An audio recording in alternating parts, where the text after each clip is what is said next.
Antônio Carlos Volpi é sempre brilhante, né? Sempre,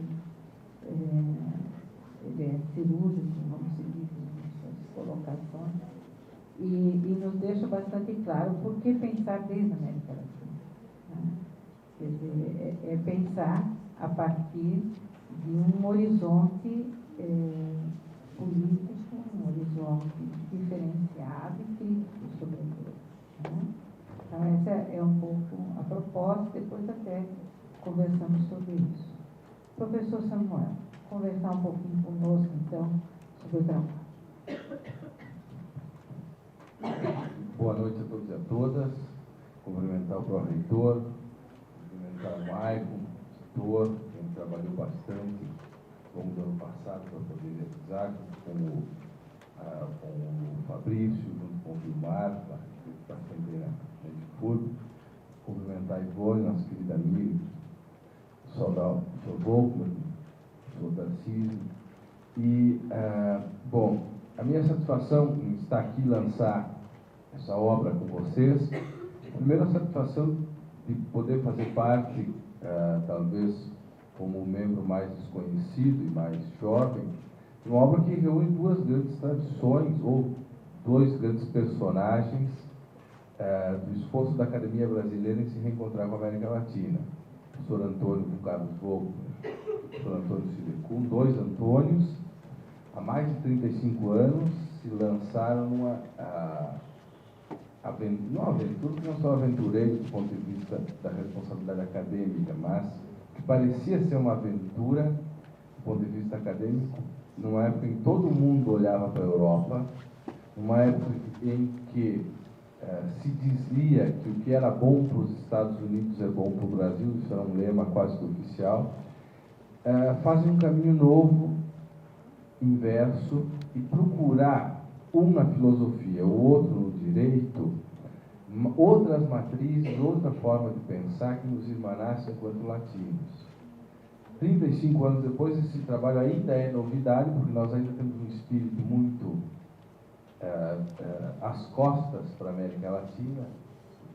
Eu acho que a Ivone pode falar isso melhor do que ninguém, viajou à Europa e manteve contato com a América Latina, sabe o quanto ainda nós vamos ter, em especial, falando quando eu atuo no direito, nós vamos ter uma cultura ainda, se você imagina que a nossa Suprema Corte se prende, na maioria das discussões, a reproduzir ementários, nós vamos ter do Tribunal Constitucional Alemão, nós ainda vamos ter como fundamento jurídico dizer, olha, mas nos outros países é assim. Ou é comum encontrar alguém que, quando não sabe explicar o porquê propõe determinada coisa, diz, mas nos países desenvolvidos, quando não usam a expressão países civilizados, as coisas são assim.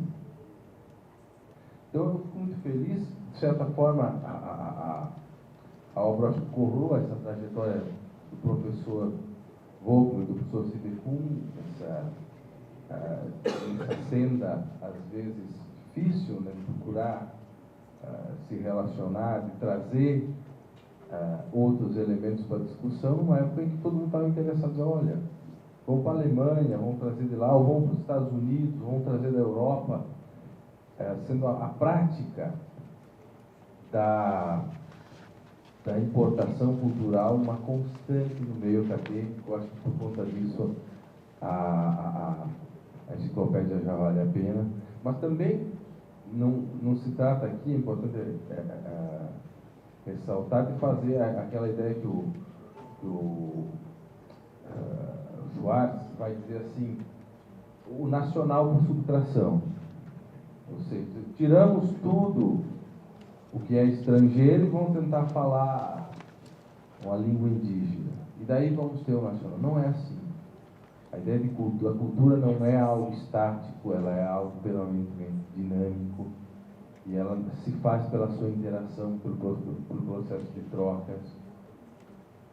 E é isso que a enciclopédia visa traduzir, reforçando mais uma vez fazendo referência e reverência a essas duas trajetórias, do professor Antônio Carlos Volpi e do professor Antônio Sidecum, como duas figuras importantes de são reconhecidas e serão sempre lembradas justamente por esse trabalho de procurar na América Latina e trazer para o Brasil um universo novo de discussões que cada vez mais ganha espaço, apesar das nossas resistências eurocêntricas. No outro sentido, por que falar em direitos humanos? Qual é o sentido disso? A gente escuta diariamente uma campanha dizendo a satanização dos direitos humanos, né? A ideia tão vinculada no senso comum que se forma a partir de mídias ou a partir de outros discursos, de que os direitos humanos são coisa ou são direitos de bandido, ou que a sociedade seria muito melhor sem eles. Essa é uma questão que nos preocupa. A gente trabalha com curso de graduação em Direito, e daí acontece uma coisa que é muito estranha. Você encontra um aluno de Direito, que a coisa que ele menos acredita são os direitos. Isso é uma coisa... Eu imagino que ninguém nunca foi a um médico e o médico diz, olha, a medicina não serve para nada, né? Ou vai no dentista, não, vá procurar um curandor, vá fazer uma oração, vá... Você vai no dentista e o dentista diz, odontologia não serve para nada, você só pode estar louco. Essa loucura acontece no direito, isso é uma coisa louca, é uma coisa inexplicável, né? O sujeito estuda direito, mas a coisa que ele menos acredita é nos direitos. Do ponto de vista corporativo, né? Se eu não acredito no que eu faço, como é que eu vou exercer? Esses discursos tomaram conta das pessoas, ganham força, vem junto com a ideia de que da violência nós podemos tirar uma nova ordem, e nós, como o povo muito bem pontuou, sabemos quem são as vítimas, quem não possui direito. Se eu possuo direitos, eu não preciso falar deles todo dia, eu posso até achar que eles são dispensáveis. Já que a FURB me dá a oportunidade de vir aqui falar, expressar a minha opinião, eu posso achar que esse é um direito menor, que não é importante. Mas a tarefa nossa é produzir diariamente o sentido disso e saber que aqueles que não querem os direitos humanos têm um outro projeto que a humanidade já experimentou e que a sua consequência é trágica e nós precisamos evitar. Especificamente, nessa obra, então, a gente procura, o Volkmann falou, eu só vou, talvez seja repetitivo, trazer essa visão dos direitos humanos encarnada nos povos latino-americanos, que vive discutir direitos humanos aqui, ou discutir direito, ou discutir uma série de outras teóricas na América Latina, tem um outro sentido, tem um sentido para além do universalismo que a Europa quis construir, e é isso que nós precisamos perceber. Eu especificamente vou falar sobre direito de resistência, e eu acho que no tempo que nós vivemos especificamente no Brasil, ou na trajetória que nós vamos ter na América Latina, o direito de resistência é a ideia de que o poder popular, quando não encontra mais saídas legítimas para um governo despótico, possa depô-lo, e isso é uma coisa muito diferente do que um golpe branco. É isso que nós precisamos ter claro. Golpe branco, essa modalidade. Depois nós adotarmos os golpes militares, na América Latina nós vamos procurar a legitimidade do direito, vamos procurar o referendo ou a aprovação dos tribunais para destituir governos democraticamente eleitos. E essa é a pergunta que nós temos que fazer nesse tempo. Por que golpe branco? Se as pessoas falam em nome do direito, falam em nome da legalidade, em nome do bem comum, em nome de uma melhora na sociedade, não apostam no direito de resistência. O direito de resistência, ele implica uma legitimidade popular, e ele implica ser o último recurso quando a via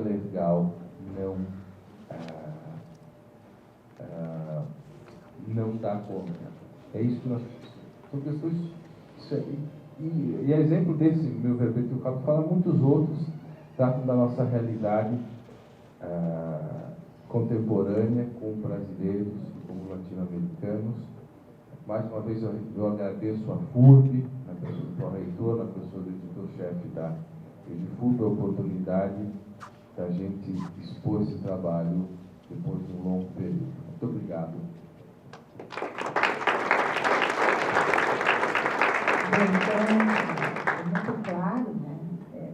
Por que desde a América Latina? O professor Samuel fala muito bem, quer dizer, é uma leitura desde as vítimas da história, não é verdade? Desde aqueles para os quais falar em direito, como diz o professor Jesus Antônio de la Torre, o direito é como uma serpente, né, que só pica os pés de quem anda descalço. Né? Então, esse é um compromisso, né, desses pesquisadores e, enfim, passando a palavra ao professor Tarcísio, que vai também contribuir conosco, né, no seu trabalho. Saúde o professor Roberto Salto, também, chegando aí, né? Obrigado pela presença. Professor Tarcísio. Boa noite a todos, boa noite a todas. Agradeço o convite de estar aqui também. Saúdo a mesa aqui, a roda de discussão aqui, os sofás aqui, né? Isso. O professor Bob, o professor Samuel, o professor Ivone. Mas eu quero dirigir uma saudação toda especial ao público que aqui se encontra, aos latino-americanos que aqui se encontram, que o maior sentido desta obra é porque o sentido dos direitos humanos ainda está ausente na América Latina. Então, o princípio fundamental de um conceito de existência, quando você pergunta, você é livre, a pergunta implica a sua própria ausência. E na América Latina, quando se pergunta pelos direitos humanos, é porque eles estão muito ausentes. Ou seja, pelo menos no seu dia a dia, na sua prática. Uma outra questão que eu gostaria de lembrar aqui, um agradecimento muito especial ao grupo de pesquisa GPAD, que em princípios de 2012, o professor Antônio Sidicum, que na época era membro efetivo, participante, não tinha tantos problemas de saúde, procurou o grupo e disse: eu não posso e não devo morrer antes de realizar um sonho. E qual era esse sonho? A Enciclopédia Latino-Americana de Direitos Humanos.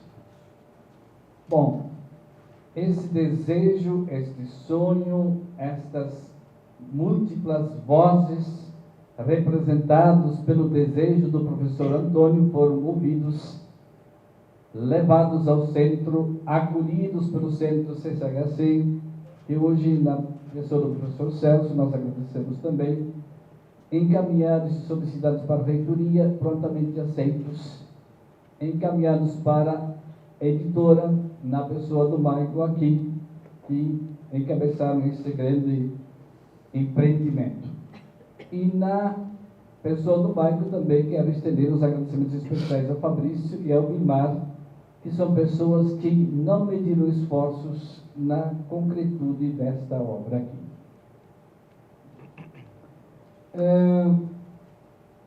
O professor Antônio, ele tinha em mente um projeto, ideais,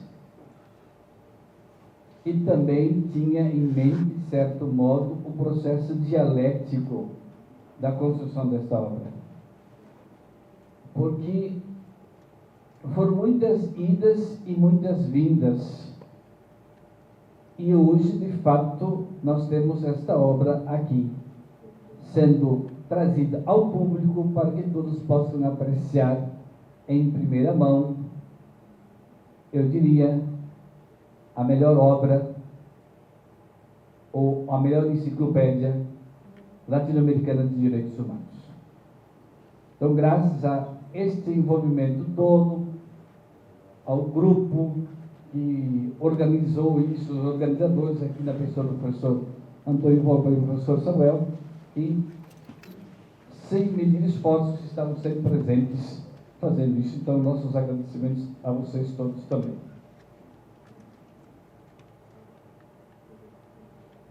A contribuição nossa, minha, da professora Lília, refere-se a um verbete que se chama diversidade cultural religiosa.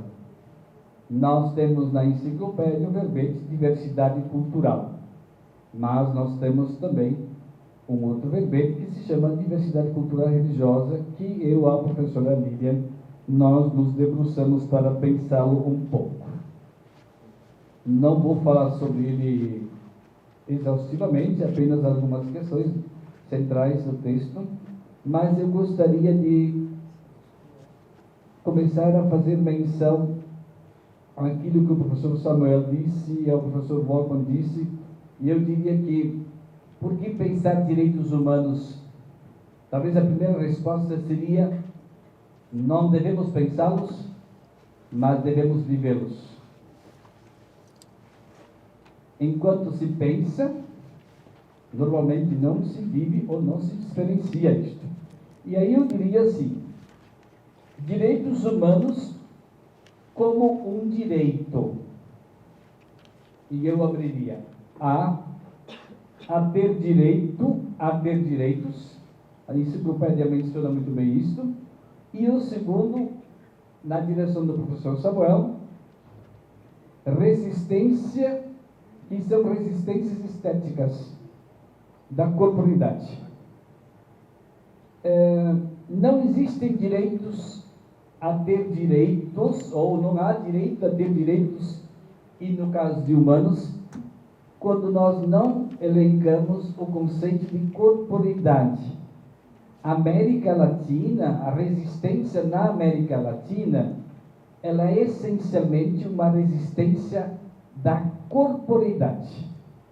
Ela não é uma resistência explícita intelectivamente, mas ela é muito mais uma resistência organizacional da corporidade, principalmente do ponto de vista dos povos originários. Então, para iniciar, eu diria isto. Agora, a América Latina, ela pode ser pensada do ponto de vista da diversidade cultural religiosa sob vários aspectos. Então, talvez deveríamos pensar ela na perspectiva de pelo menos 3 eixos, vamos pensar assim. Povos originários, autóctones, indígenas, e aqui nós poderíamos pensar todos os povos, todas as populações que compõem a América Latina, povos europeus vindos, e aí que podemos citar vários povos também que vêm da Europa, localizem aqui, e nós podemos pensar também numa outra perspectiva dos povos afro que vêm para a própria América Latina. Então nós podemos pensar isto nessas 3 perspectivas, ou até 4, eu cito aqui 3, mas podemos pensar isso em muito mais perspectivas. Só que essas diversidades de povos são também diversidades de culturas. E nas diversidades das culturas existe o que nós chamamos de fenômeno religioso. E aqui há um grande problema, que é um problema e que talvez esses povos nativos, vamos usar esse termo, historicamente colonizados, espoliados, mortos e excluídos, não conseguiram efetivamente resistir. E aqui não é uma resistência intelectiva, conceitual, mas sim é uma resistência política da corporidade. E aí eu diria o seguinte,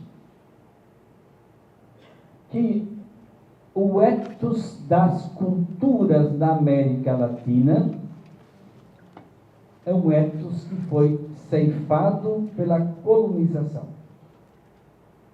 E este extermínio, ele ainda não terminou. Ele é contínuo e acontece todos os dias. E acontece em todos os lugares praticamente. Dos lugares mais simples aos lugares de maior escalão intelectual.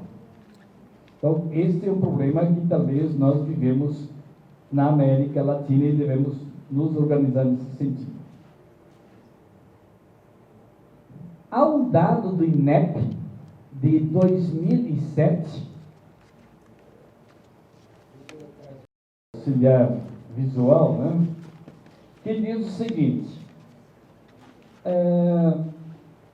antes do território chamado Brasil ser ocupado, vou usar esse termo aqui, invadido, nós normalmente usamos esse termo, né? Nós estimamos que haviam em torno de 6 milhões de habitantes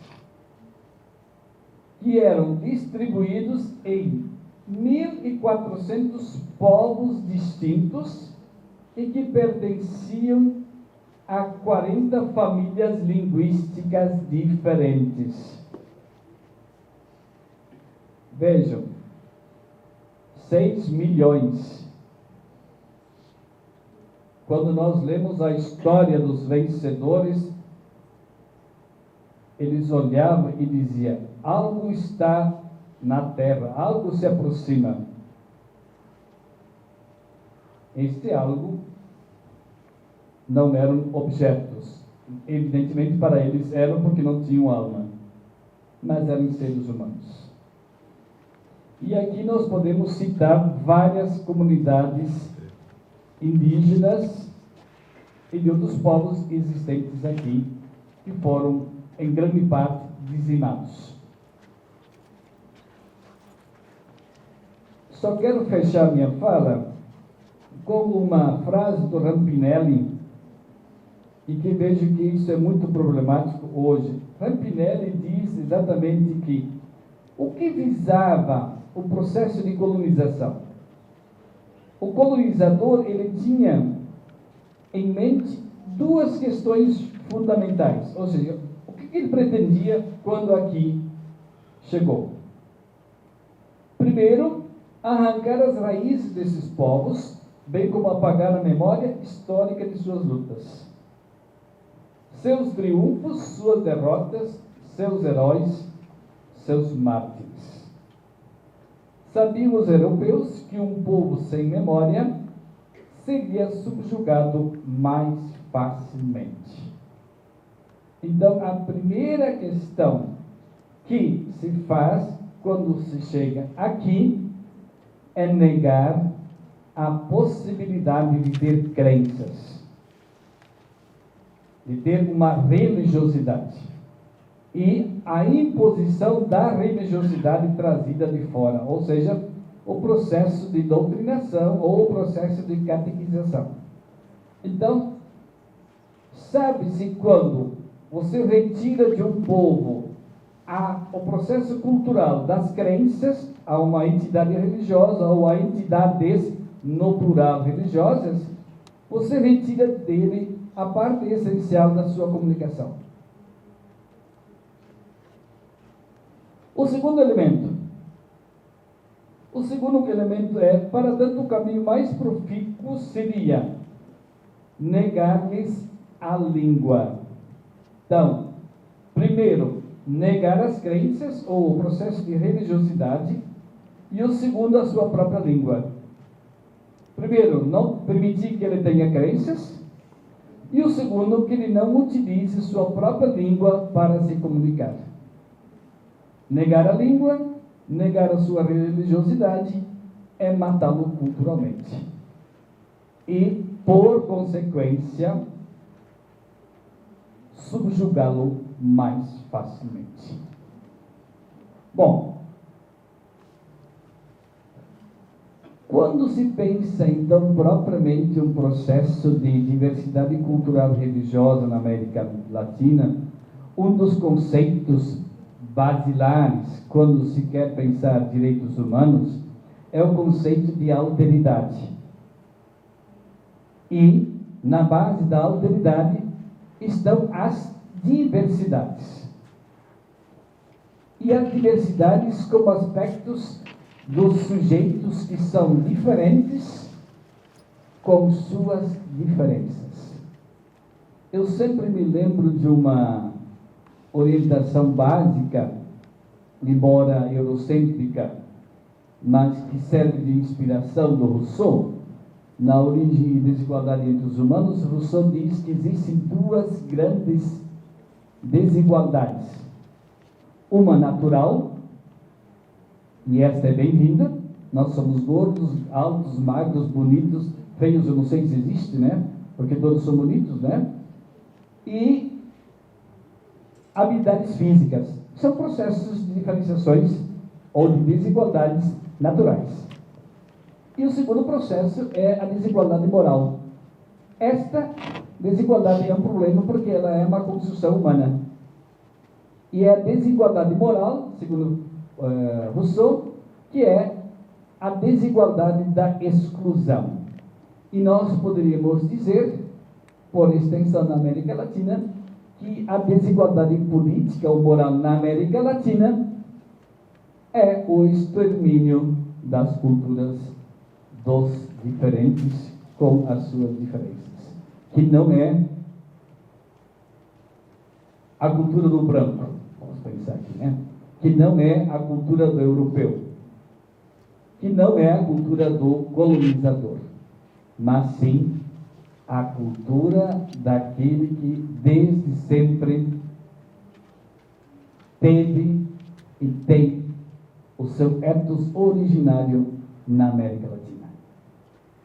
Então, pensemos